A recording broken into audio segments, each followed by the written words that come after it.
All right, guys, we're going to do this really quick lesson here. Let's start with this do now. It says you take an ice cube out of the freezer and you let it sit on your table. What will happen in 15 minutes? What would happen in 5 hours? So you have a sketch here. So if you can imagine this square is an ice cube, what would it look like in 15 minutes? What would it look like in 5 hours?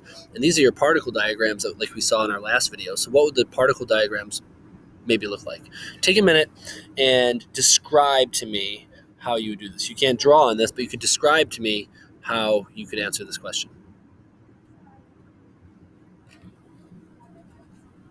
All right, so let me see if I can pull up the pen, do a couple of sketches here.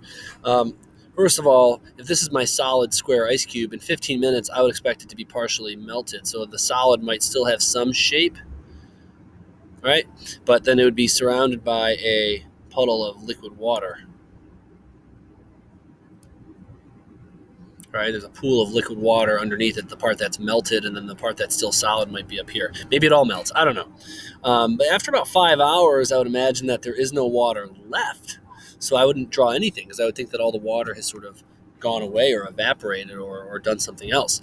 Particle diagram-wise here, if this is a solid ice cube, I'm thinking about particle diagrams that look like this, like yesterday's lesson, where they're really tight and they're organized. Okay. As they start to melt, maybe I start to see that these things get a little farther apart. They start to sort of, they're still close, but they're not as organized. Sorry, it's really ugly. And at 5 hours, the reason they're not there anymore is because maybe they turned into a gas. So maybe I'm drawing something like this where the particles are really far apart and they're sort of flying around in different directions.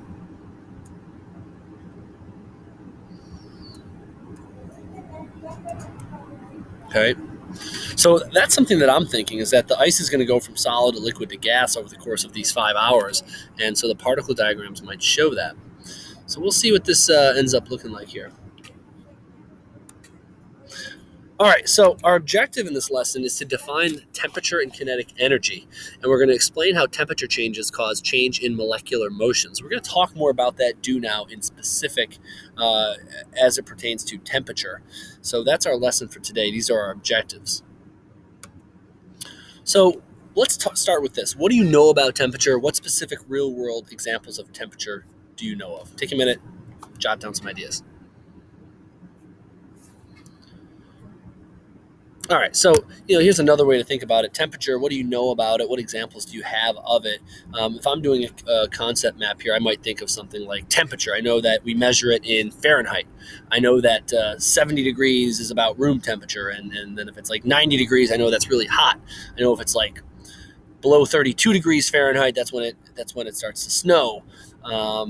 I know that we see the temperature at like banks and on signs outside. Other than that, I just know that it measures hot and cold. So that might be where you guys are starting too.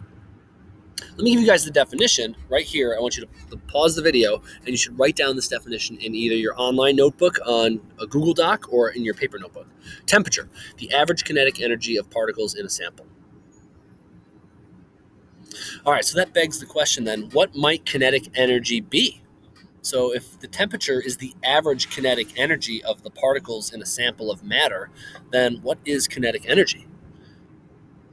You can't use a word you don't know to define a word like temperature. So what is kinetic energy? What's that phrase mean? Kinetic energy is simply how fast something is moving. So the more kinetic energy something has, the faster it moves. The less kinetic energy it has, the slower it moves. So keep that in mind. So let's take a minute and look at this video here. Which particles are moving faster? Which particles are moving, say it again, which particles are moving faster? The particles in the sample of ice there on the left, or the particles in a sample of boiling water? And how do you know? Well, in this video here on the left, pull up the pen, in this video here, it's solid. It's a liquid and solid. And we know that according to the previous slides, that kinetic energy is how fast the particles are moving. And the definition of temperature is the average kinetic energy. So I know the temperature here is lower than the temperature over here. The temperature here is high. The temperature here is low. So that means this has low kinetic energy. and this has high kinetic energy. If this has low kinetic energy, it means these particles are moving slowly. And if this picture has high kinetic energy, it's because those particles are moving fast. So to answer this question, which ones are moving faster? It's this one, because it's hotter. So I got a video here. I'm going to pause it and link you guys to this. This is a really good video, and you can jump ahead if you want, but it's a short video, and it really covers a lot of what we're going to be talking about. So maybe we can watch this on your own right now. All right, so you just saw that video, I hope. Let's look at a quick turn and talk here. Which particles are moving faster? The particles in a hot, solid piece of metal, or the gas particles in a balloon floating in the sky on a crisp fall morning? All right, so this is a trick question here, because a lot of students start to make this association that, oh, solids are going to be, lower in kinetic energy than gases, right? It's just the way it works. So that's the sort of association that students build. But remember, temperature is not whether it's a solid, a liquid, or a gas. Exactly. Temperature is how fast the particles are moving. Temperature is about kinetic energy. So which one is hotter? So you have a really hot solid on the left, and in this passage over here, we have a cold gas. So we could rephrase this question, right? And it's cold because I said it's a crisp fall morning. So you have this balloon floating in the sky on a crisp fall morning. So that's sort of showing you that it's cold. So when we rephrase it, what has more kinetic energy, a hot solid or a cold gas? Well, in this case, remember, temperature is the average kinetic energy. Average kinetic energy is how fast they're moving. Whichever thing is hotter has particles that are moving faster. Therefore, which particles are moving faster? It will be the hot solid. So in this case, this has faster moving particles than this one. Even though this is a solid, they're still moving faster. How could that be? So if you imagine, again, particle diagrams, this is a solid, meaning those particles are tightly packed, but they're moving very fast. So how could particles that are tightly packed be moving quickly? They vibrate really fast. So they're vibrating insanely fast, really, really fast, and that's why they're so hot. So the particle motion that's moving really fast in this is a vibration. In the cold gas, those particles are indeed moving slowly and they're farther apart, okay? But the particles are just moving slowly. The speed of particles is the temperature. It's the kinetic energy. So whether or not they're a solid, a liquid, or a gas, especially if they're different materials, that doesn't always indicate whether it has faster or slower moving particles. It only matters how fast those particles are moving. So in this case, the hot solid has faster moving particles because it has a higher temperature than a cold gas. To make that even more clear, if I told you the temperature of this thing was 900 degrees Celsius, and the temperature of this thing was 15 degrees Celsius, all you need to do is look at the number. Okay, so in this case, 900 degrees is a higher temperature than 15 degrees. Therefore, you're going to say simply, with that alone, you know the higher temperature has more kinetic energy, therefore it has faster moving particles.